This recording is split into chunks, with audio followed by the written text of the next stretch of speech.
नमस्कार सभी देशवासियों को भारत के 75वें स्वतंत्रता दिन इस निमित्त के अमृत महोत्सव की सभी को बहुत बहुत बधाई।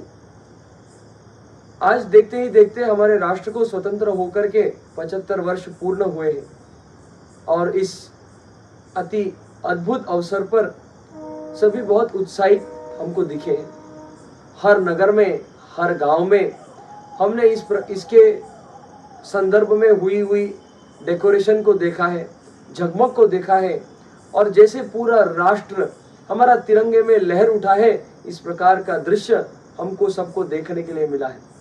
चाहे वो ग्राम पंचायत हो, स्कूल हो, कॉलेज हो, विद्यालय हो, महाविद्यालय हो, आदि कोई भी ऑफिस हो, सभी के प्रांगणों में तिरंगे की लहर है।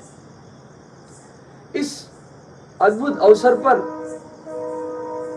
जो हमको आज 75 वर्ष के बाद में देखने को मिला है, लेकिन विचार करने की बात है कि क्या हमारा जो इसके पीछे का कार्य है, हमारी जो जवाबदारी है, क्या वो इतने में ही समाप्त हो जाती है कि हम 3 दिवस के लिए राष्ट्रध्वज को लहराएं, उसके संबंध में डेकोरेशन करें? जी नहीं। अमृत महोत्सव में कुछ विशेष करना अपेक्षित है। तो विशेष क्या किया जाए, तो इसकी थोड़ी सी पार्श्वभूमि हम देख लेते हैं। हम भारत का इतिहास जब देखते हैं तो भारत सुजलाम सुफलाम, इस प्रकार से रविन्द्रनाथ जी ठाकुर ने वर्णन किया।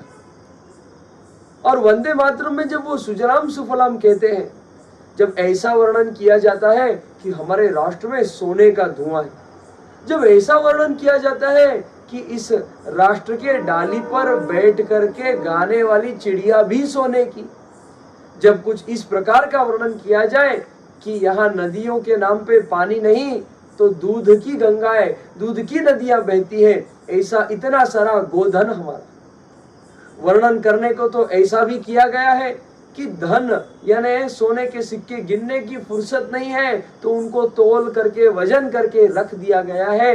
ऐसा वर्णन, ऐसे विश्व गुरुत्व के पद पर आसीन इस राष्ट्र का इतिहास रहा है। लेकिन आज हम उस ओहदे से कुछ नीचे खिसक गए हैं। हमारे राष्ट्र ने खंड हुए प्रांतों को एक किया है और उस अखंड भारत का निर्माण अभी भी जारी है, कार्य अभी भी जारी है। उस कार्य को, उस घाव को भरने में थोड़ा समय तो निश्चित लगेगा, लेकिन उस सब में हमारा योगदान एक नागरिक के भांति अति महत्वपूर्ण है। बूंद बूंद से सागर बनता है और उसी प्रकार से हमारे सभी के परिश्रम से, हमारे सभी के यथार्थ कर्मों से ही इस राष्ट्र की अखंडता होनी है। इस राष्ट्र को फिर से उस पद पर आसीन होने का अवसर मिलेगा जिसको विश्व गुरु ऐसा कहा गया। और उसके लिए हम किस प्रकार से कार्य कर सकते हैं, ये विचार करने की बात। हमारा राष्ट्र इतना समृद्ध इतिहास में इस प्रकार से रहा है क्योंकि यहाँ पे स्वार्थ के लिए नहीं, परमार्थ के लिए जगह है। यहाँ पर इंडिविजुअलाइजेशन के लिए नहीं, इंस्टीट्यूशनलाइजेशन के लिए जगह है। जब तक हमारा राष्ट्र एक समाज के भांति सोच रहा था, एक समाज के निर्माण के लिए सोच रहा था, तब तक हमारी गाड़ी अतिशय तीव्र गति से चल रही थी। लेकिन जब जब ये स्वार्थमय हो गया है तो हमारा पतन हो रहा है। हमारा पतन हो रहा है क्योंकि व्यक्ति के माध्यम से तो हम ग्रो हो रहे हैं, लेकिन एक समाज के माध्यम से हम ग्रो नहीं हो रहे। एक समाज के माध्यम से हम ऊंचे नहीं बढ़ रहे, आगे नहीं बढ़ रहे, ये अपना अनुभव रहा। बस इसी बात में कि हम इतिहास में देखते हैं ऐसे दानशूर बड़े बड़े राजा महाराजा होकर के गए हैं जिन्होंने अपने प्रजा को भगवान समान माना है और भगवान समान राजा को प्रजा ने देखा है। इस प्रकार की हमारी नीति अगर आज भी कायम रहती है तो हमारा निश्चित बेड़ा पार लग सकता है। तो अब हम इस प्रकार की नीति किस प्रकार से अपने आचरण में ला सकते हैं, तो कुछ इस प्रकार से। आचरण में हम कुछ भी प्रोफेशन में हो, हम कुछ भी कार्य करते हो, लेकिन हमने हमारे समाज के लिए, हमारे राष्ट्र के निर्माण के लिए कुछ समय अवश्य देना चाहिए। हमारे पास जो है उस माध्यम से हमने कार्य करना चाहिए। वो चाहे समय हो, रिसोर्सेज हो, धन दौलत हो, आदि कोई भी बातें हो, लेकिन हमने राष्ट्र के समर्पण में कुछ कार्य अति आवश्यकता पूर्वक करना चाहिए। जिस प्रकार से हम देखते हैं कि जापान राष्ट्र में a few hours for a week for the nation, one day in a week for the nation, इस प्रकार की योजनाएं चलती। हमको इस प्रकार से लेबल करने की शायद आवश्यकता नहीं है, लेकिन हम कोई भी सेवा का कार्य इस प्रकार का करें जो निस्वार्थमय हो और जो राष्ट्र में समर्पित हो।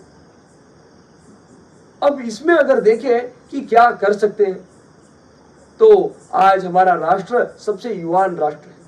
जगत में ऐसा युवान राष्ट्र कोई नहीं है जहां पर 35 वर्ष से आयु वाली लोग की जनसंख्या 65% से ज्यादा। और ऐसे युवान राष्ट्र की ये ह्यूमन रिसोर्स ही सबसे बड़ी ताकत।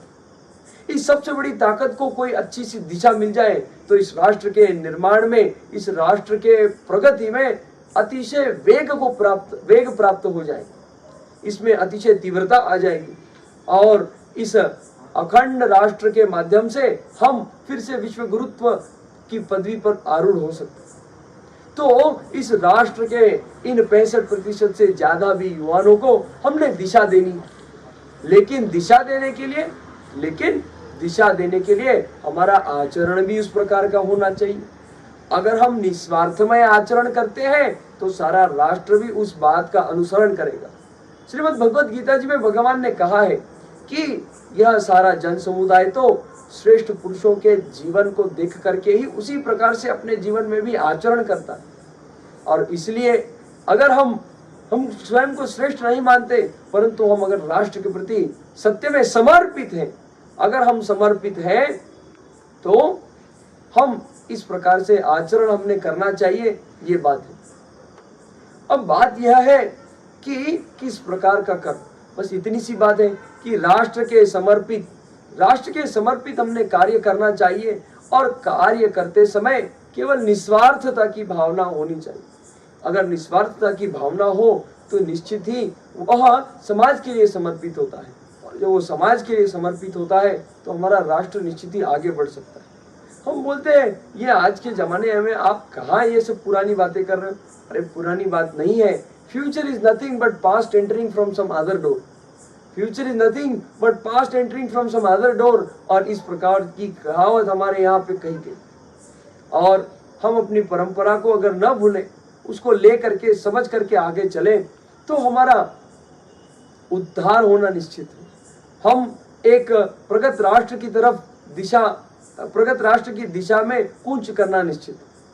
और पिछले कुछ वर्षों में हमारे राष्ट्र ने अतिशय प्रगति का कार्य किया भी है, लेकिन इसको और वेग और गति प्राप्त होने के लिए हम युवान भाइयों को और बहनों को इस प्रकार कार्यरत रहना आवश्यक है।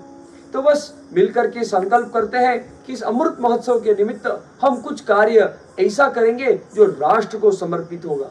हम कुछ कार्य ऐसा करेंगे जो हमारे देश के लिए समर्पित होगा, और इस समाज निर्माण के कार्य में, राष्ट्र निर्माण के कार्य में हम कुछ योगदान अपना निश्चित ही देंगे। ऐसा अगर हम संकल्प करते हैं तो यह भारत माता की सबसे बड़ी सेवा होगी और इस प्रकार से हमारे राष्ट्र की प्रगति होगी।